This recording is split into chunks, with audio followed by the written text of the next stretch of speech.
Galerinha do sexto ano, vamos a mais uma videoaula e a gente vai estar finalizando o capítulo 6, que fala sobre o solo e as atividades humanas.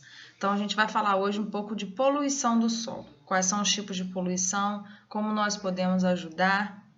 Então, vamos lá. Lixo urbano.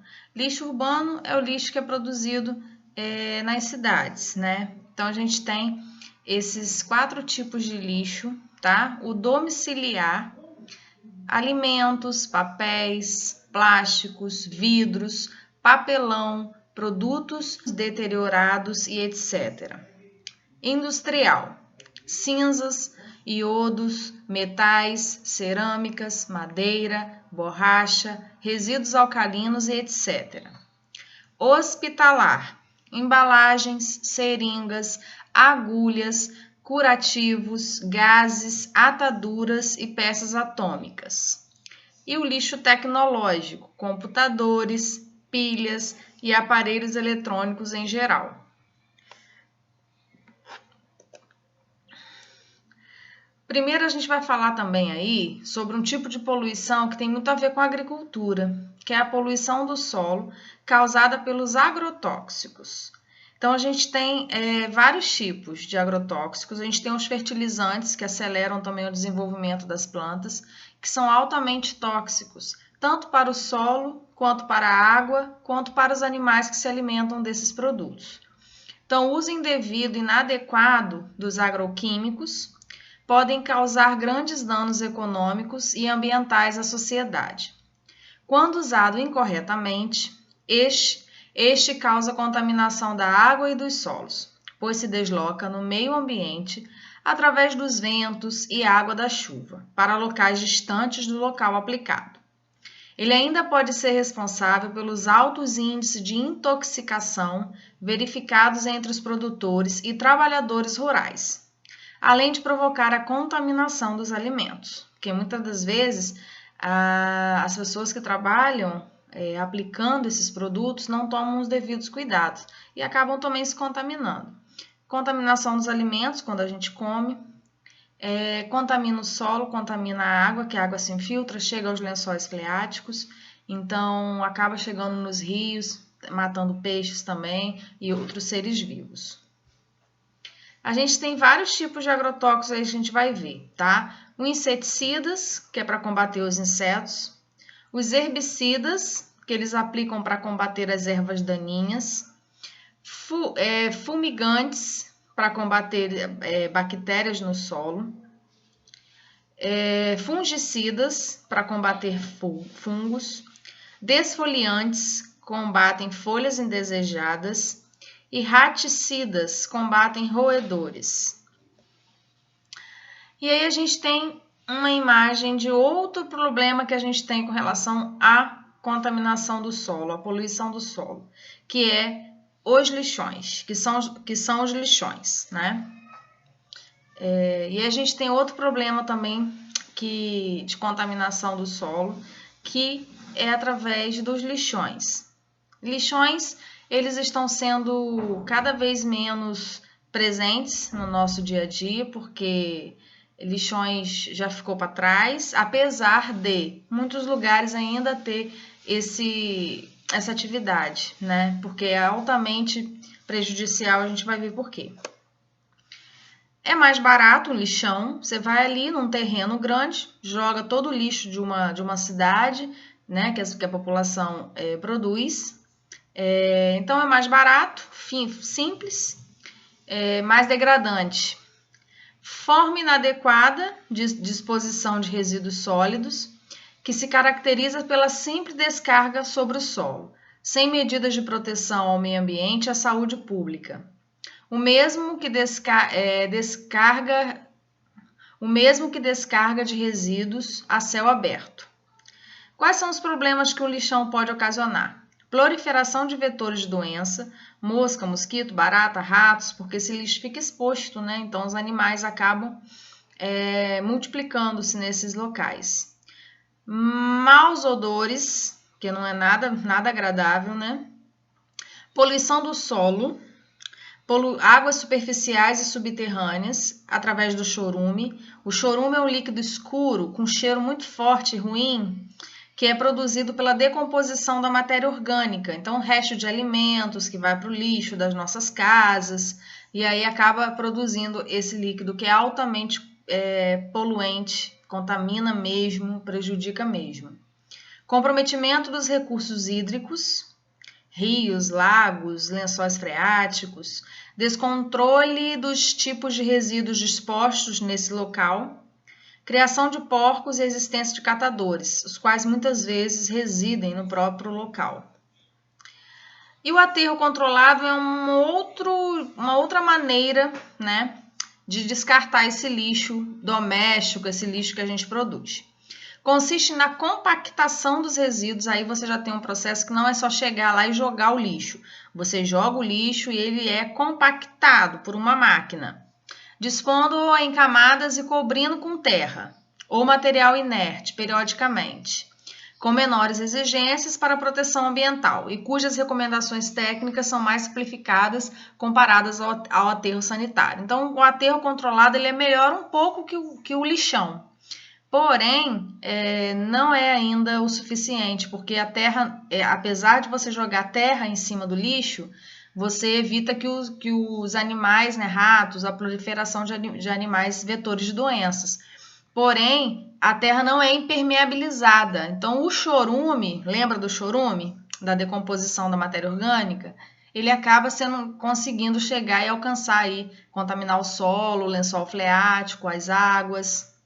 Não é previsto impermeabilização de base, como eu falei, comprometendo a qualidade das águas subterrâneas, sistemas de coleta e tratamento de percolados e de gases. Não é solução definitiva para o correto equacionamento da disposição final dos resíduos sólidos. E agora a gente vai ver o aterro sanitário.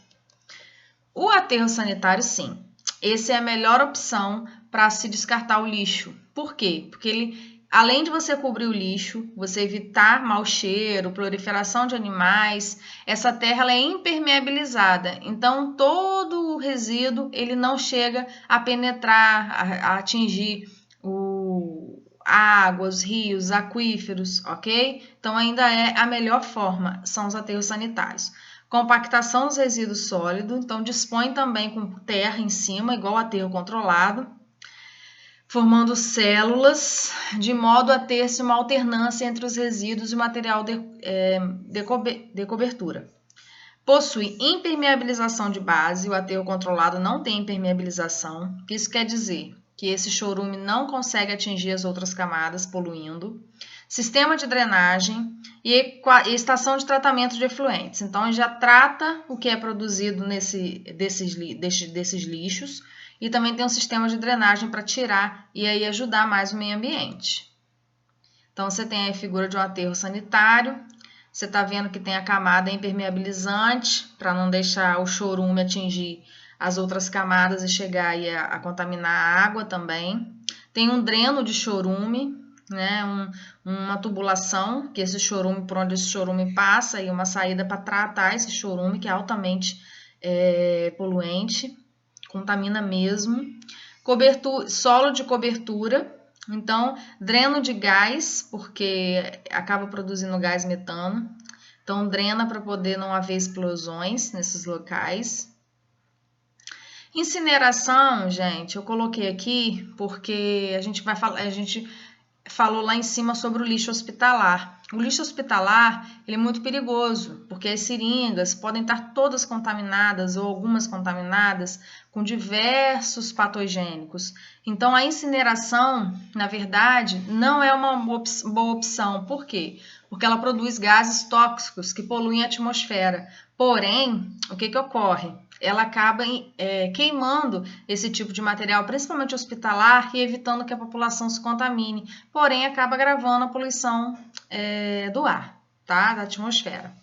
Processo de redução de peso e de volume de lixo através da combustão controlada em alta temperatura, de 800 a 1000 graus Celsius. É necessário o controle dos poluentes atmosféricos gerados. Compostagem. Compostagem é uma coisa interessante. é a transformação de todo resíduo orgânico, restos de alimento, frutas, verduras, através de um processo físico, químico e biológico, em materiais mais estáveis e resistentes à ação de espécies consumidoras. O resultado final da compostagem é um composto excelente para ser adubo, né, orgânico para o solo. Fatores controlados durante a compostagem: aeração, temperatura e umidade. Um caminho à sustentabilidade e aplicação dos 5 R's. E aí a gente tem que parar para pensar um pouco em todo esse lixo que a gente produz. É necessário que sejamos consumidores, lógico.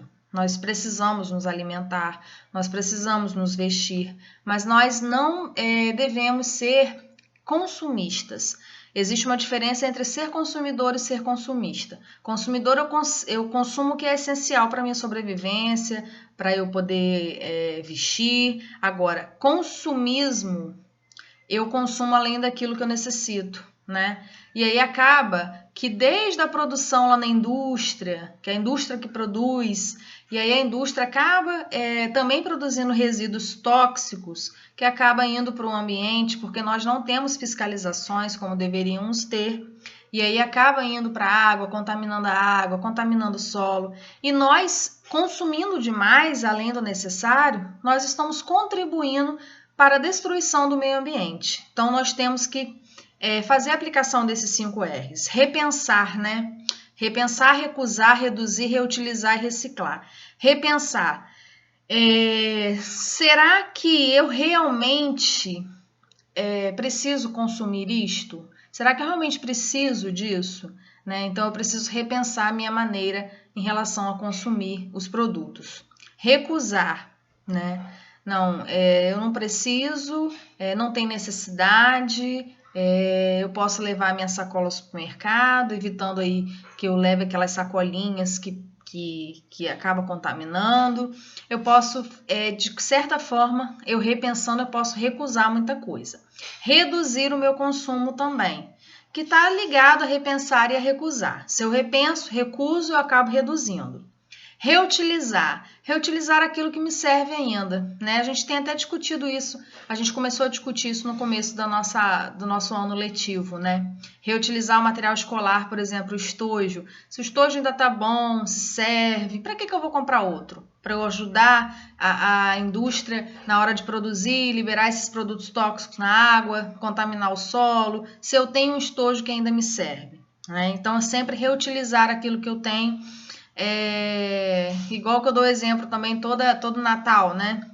E a gente tem vontade de mudar todo o enfeite da árvore de Natal, né? A gente tem que reutilizar o que a gente tem, porque a gente acaba poluindo também. Então, é uma coisa que a gente tem que ter essa consciência. E reciclar. Reciclar são vários materiais hoje reciclados que voltam para a indústria para servir de novo, entrar em todo o processo de novo. E como as embalagens recicláveis, né, de refrigerante que a gente leva para a indústria, aí elas lavam direitinho e aí coloca o produto novamente. Tempo de decomposição de alguns materiais que eu coloquei: papel 3 meses, madeira 6 meses, restos orgânicos de 6 a 12 meses, cigarro de 1 a 2 anos, chiclete 5 anos, lata de aço 10 anos, plástico mais de 100 anos, vidro 4.000 anos, lata de alumínio não se decompõe. Reutilizar, então tá aí, ó, latinha de milho verde, olha o que eu posso fazer, que bonitinho que fica, né? Um vaso também reutilizado, uma poltrona de garrafa PET, um carrinho, tudo com material reutilizado. Então, olha que interessante, um abajur, né, com garrafa de suco. Então, muito interessante que a gente pode fazer usando a criatividade. Como evitar a poluição? Restrições ao uso de agrotóxicos, não jogar óleo de cozinha no ralo. Na agricultura, usar um processo de rotação de cultura para evitar o esgotamento do solo. Não jogar resíduos de criação de animais. Tratar lixos e resíduos domésticos e industriais. Proteger as florestas. Utilizar sempre que possível materiais reciclados e preferir produtos ecológicos. Colaborar na reciclagem de vidro, papel, alumínio, plástico, fazendo a separação dos lixos. Sanções mais pesadas para quem não cumpre a lei. Essas são medidas que a gente pode realizar para evitar a poluição. Umas, né, cabem a nós, outras não, sanções mais pesadas também cabe quando a gente vai votar, né? Vocês não votam ainda, mas a gente tem que ter um voto consciente para que as pessoas se preocupem com o meio ambiente. E aí, então, a gente fica aí e até a próxima videoaula. Um beijo.